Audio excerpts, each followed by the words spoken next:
Aníbal Casas Arrey es un hombre muy conocido en Córdoba por su sociedad de inversiones y que estuvimos conversando plenamente de esto. Y eso es un paquete inmenso, ¿no? Sí, a ver, tenés, si se quiere, dos estamentos del Estado que están hoy fuertemente endeudados en pesos, y donde la progresión hace, por ahí ya, genera algún llamado de atención, porque no es solamente el Banco Central, a través de las LELIQs y otro tipo de notas muy similares, a las cuales acceden solamente los bancos, pero que en definitiva gran parte del dinero que depositan los ahorristas, el banco en donde están esos depósitos se da vuelta y en vez de, como es tradicional, prestarlos a la actividad privada, se lo presta al Banco Central en instrumentos que pueden ser de muy corto plazo, como las LELIQ tradicionales, o alguno un poquito más largo, pero no más de 180 días. Pero después tenés la otra parte, que es la Tesorería Nacional, ¿sí? Claro. El gobierno, ¿sí? Que está fuera del Banco Central. El Banco Central eventualmente podría emitir todos los pesos que haga falta, sin ningún problema para cancelarlo, ¿sí? Más allá del impacto que esto pueda tener.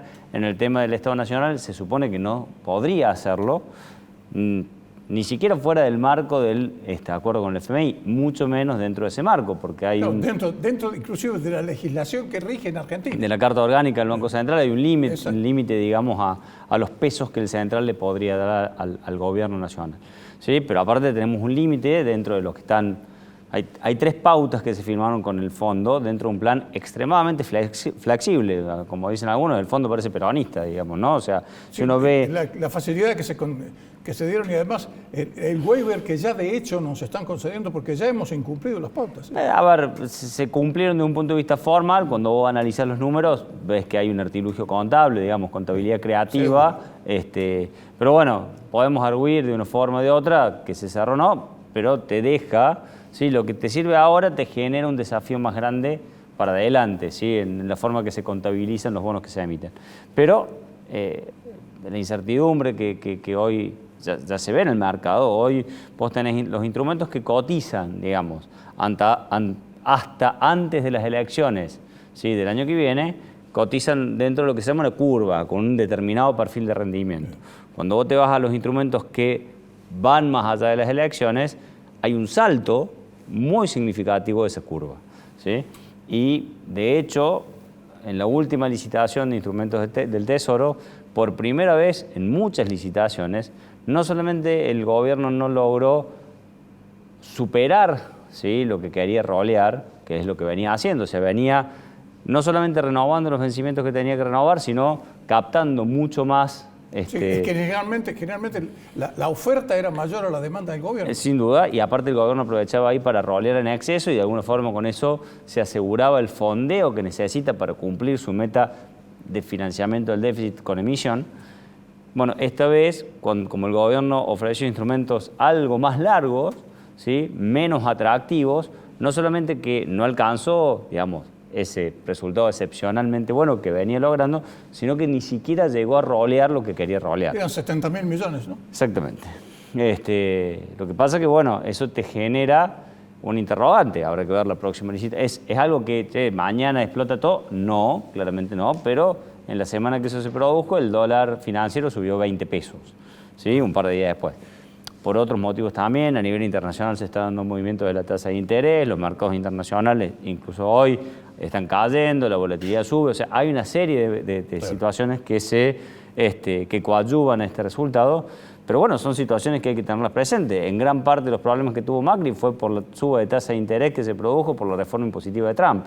Entonces, tener un contexto de suba de tasa de interés en el mundo hace vislumbrar que el escenario para 2023 va a ser más complejo que en este 2022, porque normalmente cuando eso se produce, cuando la Reserva Federal sube mucho la tasa, es difícil evitar un enfriamiento y o recesión de la economía americana. Y cuando eso se produce, porque sube mucho el dólar, todos los precios caen, porque como todo se mide contra dólar, cuando el dólar sube, todo baja.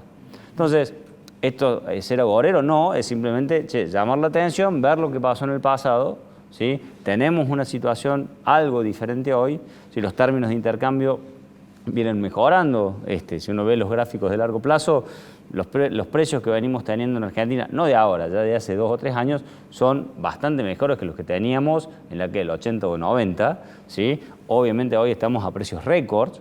Bueno, esa situación de precios récords no debería ser tomado como algo normal y hacer los planos con además, eso. Es imposible seguir pensando que la soja va a valer 640, $650 la tonelada, porque con este dólar que como decimos nosotros, que está fortalecido, todos los demás precios bajan, inclusive los commodities bajan, todos están absolutamente y la moneda de nuestros vecinos también. Y nosotros vivimos de los commodities, porque dólares no tenemos. No solamente eso, la moneda de los países emergentes y la moneda de otros países también baja, con lo cual vos tenés que adecuarte a ese contexto y ahí tenemos toda una política de control del tipo de cambio que de alguna forma para tratar de usarla como ancla inflacionaria. Entonces tenés una serie de situaciones difíciles.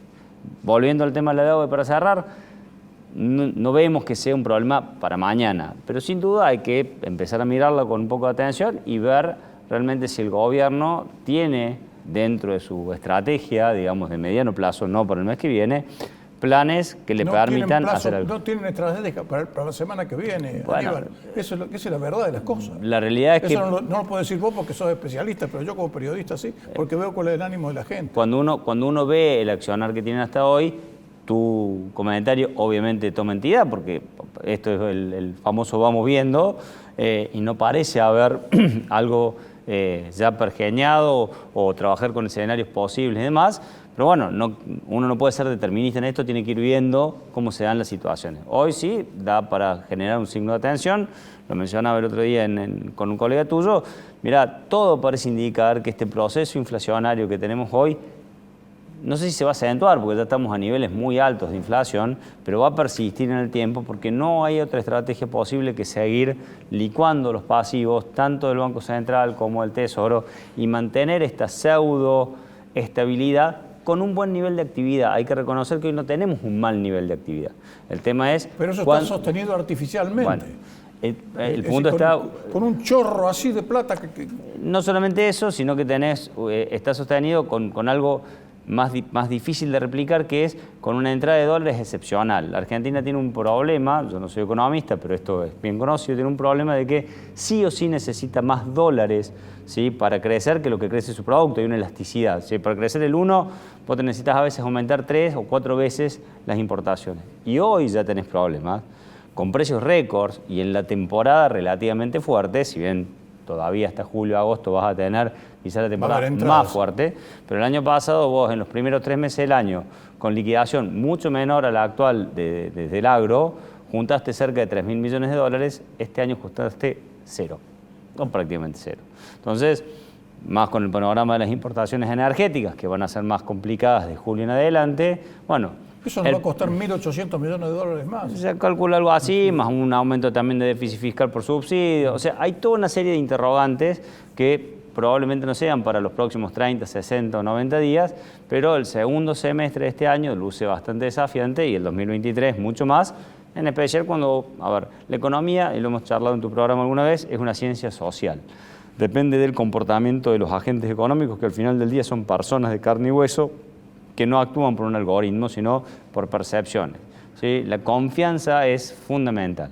Hay algunas cuestiones de las que se han hecho hasta acá que deberían tener un costo, ¿sí?, y como beneficio de la confianza. Un plan con el FMI, al final del día siempre, digan lo que digan, es un plan de ajuste. Te encorseta una serie de cosas, pero eso debería darte como, digamos, contraposición, un aumento de la confianza de los agentes económicos que ayuda, ¿sí?, a que esas restricciones tengan un valor por aumento de inversión, por menor fuga, etcétera, etcétera. Lo que no se ve, ¿sí?, y es muy difícil de ver, digamos, de tener una perspectiva hacia adelante, es que los agentes económicos recuperen alguna confianza en el gobierno. Y si eso no pasa, ¿sí?, y esta situación aparte se sigue manteniendo, bueno, es difícil ver que vaya a mejorar. Lo más probable, o el escenario, digamos, al que uno le asignaría más probabilidades de ocurrencia, es a que esto se vaya deteriorando. Bueno, eso hay que ser consciente de que puede pasar, más todavía en un contexto internacional complejo. Entonces, desde mi punto de vista, un inversor, ¿sí?, que tiene que tomar decisiones de cartera de qué hacer con los ahorros que tiene o con proyectos, bueno, debería ser cauto, ¿sí?, debería tener prudencia a la hora de planificar sus inversiones. No es un año para tratar de ganar un montón, es un año para buscar posicionarse, ¿sí? De a poco, mantener alguna reserva de liquidez, no parado obviamente, puede ser muy costoso, pero hay que saber que tenemos desafíos por delante que son difíciles de resolver. Vos sabés una cosa, cuando yo veo cómo actúa el gobierno, y tomando un poco el hilo de tu exposición, esto me hace acordar al tipo que tiene necesidades en la familia porque le tienen que dar de comer. Y acá tenés que pagar los planes sociales, porque si no, estas manifestaciones que las tenés en la calle todos los días en Córdoba y mucho más todavía en Buenos Aires, eso se puede incrementar mucho, y esa es la base de sustentación que tiene el Frente de Todos. Ni hablemos ni del kirchnerismo, del peronismo, el Frente de Todos, y todo lo que se llama peronismo.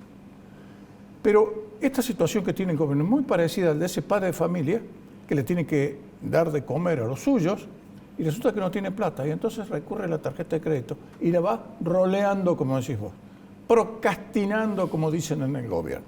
Llega un momento en que no podés procrastinar más, es decir, no podés seguir estirando el plástico, porque el mismo emisor del plástico no te lo va a permitir y además te va a cobrar intereses que son usurarios. Algo parecido es lo que están haciendo en el país, y eso determina que las reservas del Banco Central estén prácticamente en cero, a pesar de que el presidente de la Nación aquí en Córdoba ha prometido dólares, que es lo que no tiene. A ver, te diría que más que una pregunta, lo que vos has dicho es una conclusión, digamos, de una situación, ¿sí? Yo lo que te puedo mencionar es que, no me acuerdo qué autor de economía decía, buena economía puedes hacer cualquier cosa menos evitar las consecuencias. ¿Sí? Entonces, en algún momento las consecuencias van llegando, y obviamente Argentina viene haciendo mal los deberes hace décadas, no solamente de este gobierno, probablemente cada uno puede tener su orientación política, pero hay cosas que atentan, digamos, contra los conocimientos que uno tiene de economía, pero no del libro, sino cuando uno hace, como dicen los yanquis, benchmarking, o decir, copiar. Vos mirá, todos los modelos exitosos en el mundo, se han basado, digamos, en los últimos 200 años en el capitalismo, inclusive modelos económicos, modelos políticos, digamos, autocráticos, ¿sí? Como podría haber sido la Unión Soviética o China, han tenido que abrir su economía a la fuerza capitalista porque no existe otro modelo, ¿sí? De acumulación de riqueza y de alguna manera también de transmitir esa riqueza a la sociedad. Hoy nadie cree en la mano invisible de Adam Smith, todos entienden que la participación y la regulación del Estado es necesaria, sí, pero necesitas la actividad privada, sí, como generadora de riqueza. Y bueno, en Argentina esa discusión todavía no se ha saldado. Y es como que vos ya estás teniendo, inclusive con todos los problemas que tuvo el gobierno anterior, sí, lo mencionaban, ha logrado mantener una base electoral porque este modelo, digamos, de distribución de pobreza. El otro día un amigo decía, mira, este gobierno más que luchar contra la pobreza, ¿sí? Porque al final nunca han logrado bajarla, ¿sí? Parece luchar contra la riqueza. O sea, que todo lo que hacen, claro, ¿sí? De alguna u otra manera está dirigida a atacar a aquel que puede generar riqueza. Y claramente eso es una visión equivocada. Si vos no haces que la torta crezca, al final del día no tenés que repartir. Entonces, sin duda que hay cuestiones estructurales que son de muy largo plazo y no las vas a resolver mañana, pero si el gobierno de alguna forma no cambia el eje de su discurso, ¿sí? Para mostrarle a aquel que tiene capacidad de invertir, ya sea porque tiene dinero guardado, ya sea porque tiene capacidad de acceso al crédito, ya sea porque tiene la capacidad creativa, ¿sí? de llevar adelante cosas sin grandes requerimientos de capital, que vale la pena, ¿sí? Poner su esfuerzo, que se lo va a cuidar, que se lo va a atender, que no le vas a poner más impuestos, que no se lo vas a sacar, que no lo vas a tratar como un delincuente, ¿sí? Bueno, vamos a seguir teniendo los problemas que tenemos hoy. Pero que es al revés, van exactamente en el sentido contrario. A ver, uno no quiere decir, che, esto no tiene salida. Yo creo que hay capacidad, digamos. Si algo nos caracteriza a los argentinos es digamos, como hacía el Diego o hace Messi, darte vuelta en una baldosa y encarar por el otro lado. Bueno, creo que en algún momento, ojalá que así sea, aunque sea por instinto de supervivencia, ¿sí?, quienes conducen hoy el país tengan la capacidad de hacerlo. Y si no, será en el 2023. Lo que pasa es que no se sabe quién conduce el país, Aníbal. Ese es el tema. Y por eso yo soy absolutamente pesimista. Y por eso, primera vez en muchísimo tiempo. Y por eso te digo que, a ver, desde una posición realista, ¿sí?, sin ser determinista, pero sí realista, la sugerencia es cautela. ¿Por qué? Porque probablemente le demos un par de vueltas más a la calecita, pero bueno, casi todos los argentinos que peinamos canas hemos tenido un par de crisis ya vividas. Demasiadas. Y sabemos que hasta el momento que se cae, todo parece que está más o menos atado, ¿sí?, pero cuando se cae, se cae. Entonces, probablemente podemos evitarlo si no estamos todavía en una situación límite, creo que no, pero es como que estamos yendo hacia el iceberg. Vamos a ver si le pegamos de frente, le pegamos de costado o lo evitamos. Hoy no parecería que sea fácil evitarlo, pero tampoco que lo vamos a chocar de frente. Veremos cómo se manejan en los próximos meses, ¿sí?, qué política tienen con respecto al tipo de cambio, qué política tienen con respecto a las importaciones, qué política tienen con respecto al déficit fiscal. Hay que atender la situación social, por supuesto, porque hoy, ¿sí?, si vos tenés un 40% de personas que no se puede alimentar sin los planes sociales, no podés desenchufarlo de un día para el otro. No, eso no se puede desenchufar, ni lo va a poder hacer el próximo gobierno. Tenés que dar los incentivos para que de alguna forma eso continúe, pero podás generar más empleo privado, aumentar las exportaciones, generar las condiciones para que se recree este ámbito de confianza. Ningún país del mundo, ¿sí?, tiene bancada su moneda por reservas, de tipo convertibilidad. Eso es una idea que tenemos nosotros porque, como siempre han jugado, siempre nos han licuado la moneda que tenemos, ¿sí?, se ha dado de esa manera. Y como mencionaba un economista que estuvimos compartiendo hace poco, la dolarización en la Argentina, a ver, hoy es impracticable, podría llegar a ser en algún momento, hoy es impracticable, o sea, genera una situación de zozobra que no se puede pensar aplicar en el corto plazo. Entonces, lo que sí se puede hacer es tratar de recrear un ambiente de confianza, ¿sí?, y mostrar que, voy en aquel sentido, voy a demorar, pero voy en aquel sentido. En la medida que vos vas encontrando buenas noticias, el sistema se retroalimenta, ¿sí? Y de vuelta, Argentina tiene una capacidad, creo que única, porque no hay muchos casos como el nuestro en el mundo, para ir en una u otra dirección muy rápidamente. Bueno, mirá, recuperamos la actividad, el Producto Bruto Interno ha subido un 5% como consecuencia de la salida de la pandemia, rapidísimo. O sea, estamos dentro de América, dentro de niveles muy aceptables, ¿no? Creo que si hay algo que vale destacar, ¿sí?, los dos hemos vivido, yo era muy chico en el 70, pero sí durante la década del 80, si Argentina estaba descolgada. No, en el 70 yo lo viví. No, por eso, vos sí, yo... No habían nacido. No, sí nací, no, ojalá.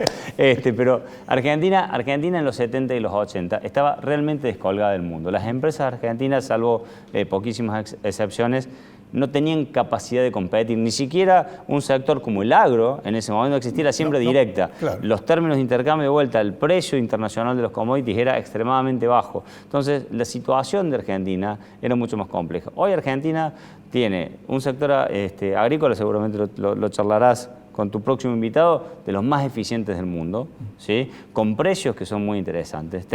Somos una potencia energética potencial. O sea, pues la tenemos ahí, pero no la aprovechamos. Está enterrado ahí en vaca muerta. Pero también tenemos litio, tenemos energía eólica, tenemos energía solar. O sea, todo lo que el mundo, hacia donde se está yendo el mundo, nosotros lo tenemos como capacidad. El problema es que siempre nos hemos quedado en capacidad, nunca la aprovechamos. Entonces, si vos pudieras dar las señales correctas, sin duda que no sería un día para el otro, tenemos que aprender de nuestros abuelos que veían y creían y se esforzaban en el largo plazo. Por eso vinieron al país. Bueno, pero eso se retroalimenta. Si vos mostrás que mañana estoy mejor que hoy, y que de acá a un mes estoy mejor que mañana, y que de acá a un año estoy mejor que el mes que viene, ¿sí?, eso se potencia. El problema es cuando vos ves que mañana estoy peor que hoy, y de acá a un mes yo creo que voy a estar mucho peor, entonces las decisiones que vas tomando, ¿sí?, esa expectativa negativa también se retroalimenta. Y hoy tenés la mayoría de los chicos pensando en irse a laburar afuera, empresarios que no es que se llevan la plata, se llevan sus empresas. Exacto, a otro lado. Eso es gravísimo. Pero atendeme, si estuvimos recién con Guido Sandler haciendo bolsa, y él coincide con otros economistas de prestigio, en el sentido que vamos a tener una inflación superior al 77,0 en la Argentina. 6,7% mensual te da más del 100% anual. ¿Sí? Cuando vos, porque acordate, no tenés que multiplicar, Estamos pensando que puede bajar un poquito ahora de abril, pero el 6% mensual te da casi el 100. Cuando vos lo capitalizas, pues no es 6 por 12, claro. no es que te da 72. No, tenés que capitalizarlo, te da casi 100. Claro. O sea, hoy la velocidad de la inflación, ¿sí?, es enorme y vos estás devaluando menos que la inflación, todavía no hiciste el ajuste tarifario, todavía el ajuste tarifario no impactó. Exacto. Tenés el combustible casi congelado. O sea, hay toda una serie de cosas, ¿sí?, que van a terminar pasando en la Argentina, nos guste o no nos guste, porque el ajuste o lo haces ordenadamente o lo hace el mercado de manera desordenada. Claro, mira, hay un solo, es una sola perlita que te indica hacia dónde van. Porque, por ejemplo, las prepagas han aumentado casi un 60%. Es el único sector que se está actualizando rápidamente. ¿Por qué? Porque en el gobierno saben que lo de la prepaga son una minoría. Es aquello de la clase media, que es la gente que no le importa. Entonces, ¿viste? Pero hay otras cosas, pero para que aumenten las tarifas de los servicios públicos y se acomoden los precios relativos, mira, va a ser muy difícil. Tenemos una situación difícil, ninguna salida es simple. El próximo gobierno va a encontrar un país mucho más complicado que el que se encontró en el 2015 y probablemente más complicado que se encontró en el 2019, porque se han agotado los diferentes mecanismos que había. Se agotó el financiamiento externo de mercado, se agotó el financiamiento externo de organismos multilaterales, se agotó la emisión. Ya no quedan puertas de escape. Estás terminando de agotar el financiamiento interno en pesos por deuda. O sea, no le podés seguir esquivando el bulto, ¿sí? La situación social es muy difícil. Claramente tenés que buscar otra salida. Lo interesante, desde mi perspectiva, es que aparentemente la sociedad lo tiene más claro que en otros momentos del tiempo. Veremos qué pasa. Clarísimo, Aníbal. Muchas gracias por tu presencia. Por favor, al contrario.